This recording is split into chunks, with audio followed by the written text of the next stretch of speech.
तो हमारे समझ में आया पहले चांदी का डॉलर चलता था, अब कागज का चलता है, इसलिए महंगा होगा। गरीबी एक बीमारी है, आरक्षण उसकी दवाई है। अरे तो लक्ष्मी जी बैठा कर रोज अगरबत्ती सुलगाए, क्यों बम्बई, दिल्ली, हैदराबाद, सऊदीया, अमेरिका, लंदन जाए। डॉक्टर इंजीनियर बनने के लिए तो प्रयास करना पड़ेगा, अपनी भाग नसीब। 40,000 की मूर्ति मायावती ने लगाई। अगर वो पैसा गरीबों में बांट दी होती तो गरीब कितना बड़ा सुखी में रहता। हमारे यहाँ अखिलेश जी लैपटॉप बांटे, वितरण कराए बच्चों को। फिर अखिलेश जी 108 नंबर चलवाए, 102 नंबर चलवाए, और वो महिला पेंशन भी दिलाए। इस वक्त हम हैं गोरखपुर एक्सप्रेस में, और जहां इस ट्रेन के अंदर एक चर्चा छिड़ी हुई थी, उस चर्चा को देखते हुए हमें लगा कि काफ़ी दिलचस्प चर्चा ये हो रही है। इन चर्चाओं को देखकर एक आम आदमी क्या सोचता है देश के बारे में, देश की अर्थव्यवस्था के बारे में, तमाम चीज़ों को लेकर हमें जिज्ञासा हुई और हमें लगा कि इस बात को लेकर बातचीत भी करना चाहिए। हमारे साथ निषाद पार्टी के प्रचारक हैं, साथ ही और भी कुछ लोग हैं जिनसे हम बातचीत करेंगे। तो सबसे पहले जो है बड़ा मुद्दा मैं आपको ये बता दूं कि एक इंटरनेशनल मुद्दा है कि भारत का रुपया गिरते जा रहा है, और उस रुपया गिरते जाने को लेकर हमारे साथी जो भाई साहब हैं उन्होंने एक बड़ा तर्क दिया है कि रुपया गिरता जा रहा है, या फिर रुपये की पहले की जो कीमत रही और आज की कीमत में क्यों फासला है। वहीं निषाद पार्टी के जो प्रचारक है उन्होंने एक अलग अपना तर्क दिया है। तो मैं पहले इसी मुद्दे से बातचीत करना चाहूँगी। क्या लगता है आपको, क्यों ये रुपया गिरता जा रहा है? आपने कहा कि पहले चांदी का सिक्का था, अब नहीं है, क्या क्या बता रहे थे? अब अंकल जी बोले कि मतलब देश कौन से सन में बोले थे आप? आज़ादी से पहले, मतलब अमेरिका से यहाँ की करेंसी ज़्यादा महंगी थी, लेकिन अब गिर गया कई गुना। तो हमारे समझ में आया पहले चांदी का डॉलर चलता था, अब कागज का चलता है, इसलिए महंगा होगा। अब अंकल जी से पूछिए आप। आपका क्या तर्क था इस पर? हेलो, यहाँ की तर्क ये है, यहाँ की गरीबी एक बीमारी है, आरक्षण उसकी दवाई है। और जिसकी जितना साझेदारी उसका उतना भागीदारी। अगर हर इंसान को जितना जनसंख्या है उनको आरक्षण मिल जाए तो गरीबी यहाँ के गरीबों की दूर हो जाएगी। अच्छा, आपकी जो भाषा है वो तो बहुजन समाज पार्टी से मिलती जुलती लग रही है, और आप कह रहे हैं कि आप निषाद पार्टी से हैं। निषाद पार्टी से हैं, गोरखपुर से हैं। तो ये आरक्षण तो ऐसा है कि कई लोगों को ये लगता है कि आरक्षण जो चीज़ है वो कहीं ना कहीं लोगों के साथ अन्याय हो रहा है, और आप कह रहे हैं कि आरक्षण इसकी दवाई है। तो इसको मैं चाहूंगी कि आप इसको ये बताएं कि ये दवाई है या सही में बीमारी है आरक्षण। गरीबी तो मैं आपसे ही बोला, गरीबी एक बीमारी है, उसकी आरक्षण दवाई है। लेकिन लोग तो मान रहे हैं ना कि आरक्षण दवाई नहीं है। नहीं मान नहीं रहे हैं। आरक्षण अगर मिल जाए तो गरीब आदमी, जिस बच्चे को पढ़ने के लिख के पैसा नहीं है, अगर आरक्षण मिल जाए तो उस आरक्षण से वो गरीब पढ़कर डॉक्टर, इंजीनियर, IAS, PCS बन सकता है। डॉलर क्यों मजबूत हो रहा है, पैसा क्यों गिर रहा है? अभी इसका अर्थव्यवस्था सरकार जाने क्यों गिर रहा है। आज़ादी के पहले यहाँ की डॉलर बराबर थी, अमेरिका की एक बराबर थी। आज 70-75 गुना नीचे चला गया देश। क्यों चला गया? अभी इसका सरकार जाने क्यों चला गया देश नीचे। अ, आप दिल्ली के जो मुख्यमंत्री हैं अरविंद केजरीवाल को जानते होंगे। उन्होंने बोला कि अभी जो अर्थव्यवस्था खराब हुई है उसको सुधारने के लिए एक काम कर सकते हैं। बोले कि जो कागज़ की नोट है वहाँ पर, जहाँ पर गांधी जी का चित्र है, वहाँ पर अगर लक्ष्मी जी और गणेश जी का अगर तस्वीर लगा ले तो अर्थव्यवस्था का सुधार हो सकता है। क्या लगता है आपको? अब इसके बारे में तो ईश्वर जाने। भाई चित्र के बारे में गांधी जी का तस्वीर हटाना का अलग मुद्दा है, क्योंकि जब से हमारे भारत स्वतंत्र हुआ तब से गांधी जी का तस्वीर छपा है। और ये रह गई पारस्परिक ऊपर वाले की, लक्ष्मी, विष्णु, गणेश, ये तो घरों में पूजा होता है। नोटों पे आ जाना चाहिए क्या? अब इसके बारे में तो हम नहीं बता सकते कि नोटों पे आना चाहिए या नहीं आना चाहिए। आना भी चाहिए तो एक तरफ महात्मा गांधी का भी होना चाहिए, क्योंकि उनका भी योगदान है ना। एक तरफ इनका कर दिया जाए। अच्छा, आप कितने सहमत हैं अरविंद केजरीवाल के इस स्टेटमेंट से? देखिए, इस देश को आज़ादी जो जो व्यक्ति लड़े, जैसे सुभाष चंद्र का आना चाहिए। मैं लक्ष्मी जी का नहीं बोलूँगा आना चाहिए, सुभाष चंद्र बोस का नोटों में आना चाहिए, जैसे महात्मा गांधी आए हुए हैं।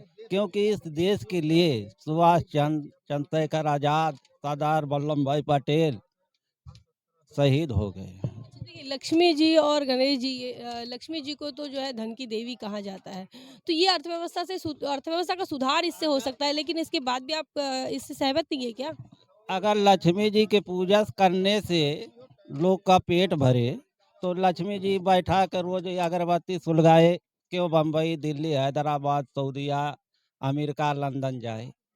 दिल्ली के मुख्यमंत्री का दिमाग खराब हो गया है इस प्रकार की बात कर रहे हैं? नहीं भाई, मुख्यमंत्री का दिमाग खराब नहीं हुआ है, वो अपना काम कर रहे हैं। बाकी लक्ष्मी जी के फोटो चिपकाने से गरीबी यहाँ की दूर हो जा, तो चिपका दीजिए। ऐसा चीज चिपकाइए जो यहाँ की गरीबी दूर हो, गरीबों का दूर हो, गरीबी के लिए उनका हक अधिकार मिले, लिखाई पढ़ाई उनके बच्चे पढ़े, जब पढ़ेंगे तभी न आगे बढ़ेंगे।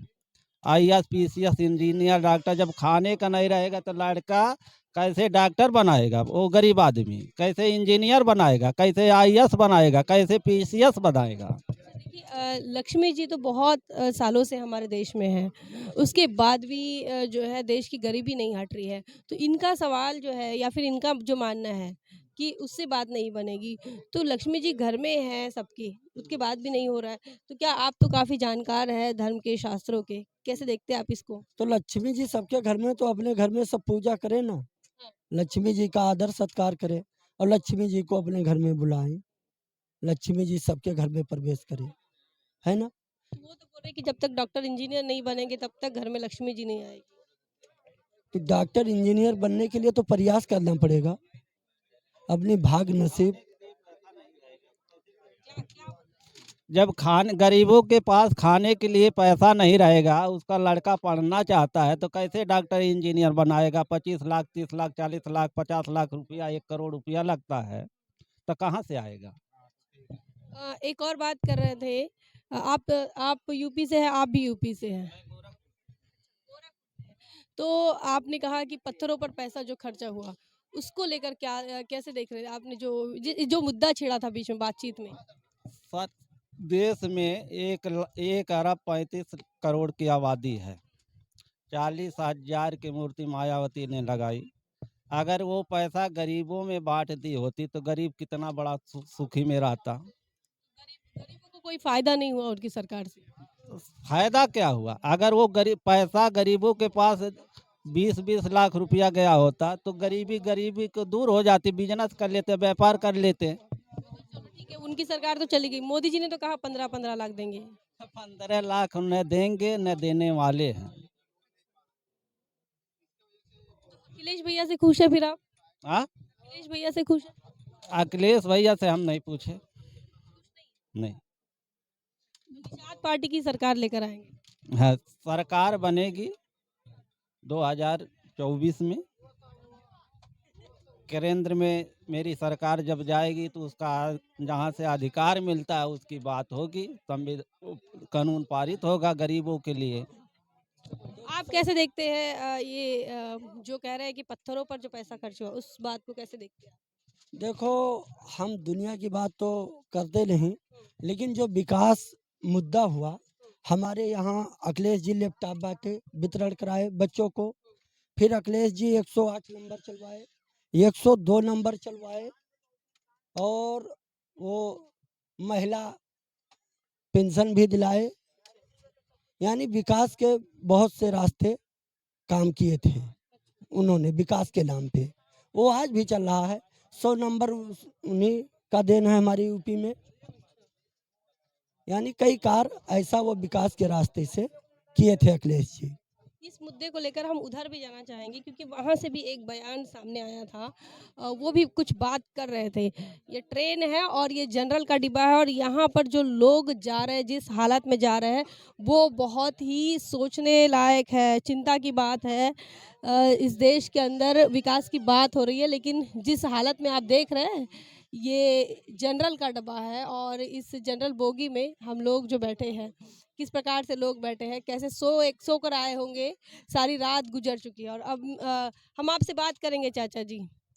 मुद्दा जो नीचे छिड़ा था, तो विकास के बात को लेकर ये अखिलेश भैया को के फेवर में है और इनका कहना है कि पत्थरों पर पैसा खर्च हुआ। आपका क्या मानना है? पत्थरों पर पैसा खर्चा हुआ उत्तर प्रदेश में बीएसपी की सरकार में? नहीं, हमें नहीं मालूम है तो हम नहीं बता पाएंगे भाई। जो नहीं बता पाएंगे, तो पत्थरों पर पैसा खर्चा हुआ है इसका मतलब? तो हमें नहीं जानकारी तो हम नहीं बता पाएंगे। आप कहाँ से है? हम सिद्धार्थनगर से। उत्तर प्रदेश से है कि कहीं और? सिद्धार्थनगर से आपने कोई बीएसपी की सरकार को या समाजवादी पार्टी की सरकार नहीं देखी है? नहीं देखी। ऐसी बात है कि उन्होंने सरकार देखी है लेकिन वो बताना नहीं चाहते हैं। खैर जो भी बात हो, हर कोई वोकल हो ये बात ज़रूरी नहीं है। लेकिन जो ज़मीन पर जो लोग चर्चाएँ कर रहे हैं, उस चर्चाओं से बहुजन समाज पार्टी को ये समझना होगा कि उन्होंने जो काम किया है वो लोगों तक लोग बता ही नहीं सक रहे हैं कि उसने कौन-सा काम किया है। ये एक बात है, बहुजन समाज पार्टी का काम लोग बता नहीं पा रहे हैं। हाँ, जो भी चीज़ें हैं वो डॉक्यूमेंटेशन में होगा या फिर पत्थरों के रूप में, यूनिवर्सिटीज़ के रूप में आपको दिख रहा होगा, लेकिन लोग उसे बताना नहीं चाहते। दूसरी तरफ जो है, मायावती जी ने जिला बनाया, बड़े जिलों को बांट के छोटा-छोटा जिला बनाया। काफ़ी वो तो बड़े-बड़े अस्पताल बनाने की बात कर रहे हैं। अस्पताल बनाए बीएसपी की सरकार में, मदरसों में आईटीआई बनाए और उन्होंने यूनिवर्सिटीज़ बनाई। गौतम बुद्ध यूनिवर्सिटी, इतनी बड़ी यूनिवर्सिटीज़ बनाई 520 एकड़ में। और अपने ज़माने में हरिजन एक्ट लागू किया मायावती जी ने, सफाई कर्मी की भर्ती किया मायावती जी ने। ऐसे कुछ कार्य किए हैं, ऐसे अनगिनत कार्य होंगे क्योंकि वो मंत्री जी थे। लेकिन जितना कार्य अखिलेश जी किए अपने ज़माने में, अखिलेश जी तो एक ही बार बने ना? एक ही बार बने, लेकिन एक ही बार में बहुत कार्य कर गए वो। उनकी कार्य की कोई गिनती नहीं है। और जो निषाद जी बोल रहे हैं, पता नहीं कितने स्कूलों में उन्होंने आरक्षण भी दिया है, डॉक्टरी पढ़ने के लिए, इंजीनियर पढ़ने के लिए। अभी तो उनकी सरकार ही नहीं बनी है निषाद पार्टी। जब टाइम था, अभी तो निषाद पार्टी के जो विधायक है वो तो अभी समाजवादी पार्टी के साथ थे।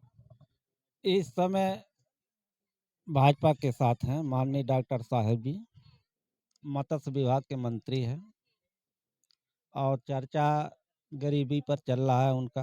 ये जो निषाद पार्टी की बात करिए, ये ओम प्रकाश राजभर जी की ही पार्टी है कि और कुछ है? ना डॉक्टर संजय निषाद की। इसमें भी जो है वो निषाद पार्टी 2-3 है। डॉक्टर संजय निषाद पार्टी अध्यक्ष हैं, राष्ट्रीय पार्टी अध्यक्ष। आप अभी बीजेपी के साथ में हैं और फिर आप आरक्षण की बात कर रहे हैं, तो कैसे बात बनेगी? उधर बात तो हिंदू राज की हो रही है, हिंदू राष्ट्र की हो रही है, राम राज्य की हो रही है। आप कहाँ आरक्षण की बात पकड़कर बीजेपी के साथ चले गए? देखिए, हिंदू हो या मुस्लिम हो, सिख हो, ईसाई हो, गरीबी से तंग है देश।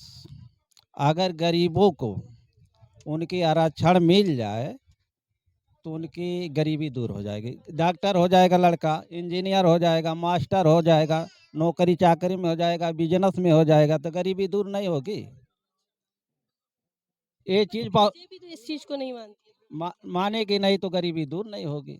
फिर भी आप कैसे चले गए? फिर विचारधारा का क्या मुद्दा है? प्रधानमंत्री जी बोले हैं आरक्षण देने के लिए और 2024 में अगर लागू करेंगे तो अच्छी है, नहीं तो फिर भी हम लोग उनके साथ नहीं रहेंगे। तो इस प्रकार से बातचीत जो है वो लगातार ट्रेन के अंदर बढ़ती ही रहेगी।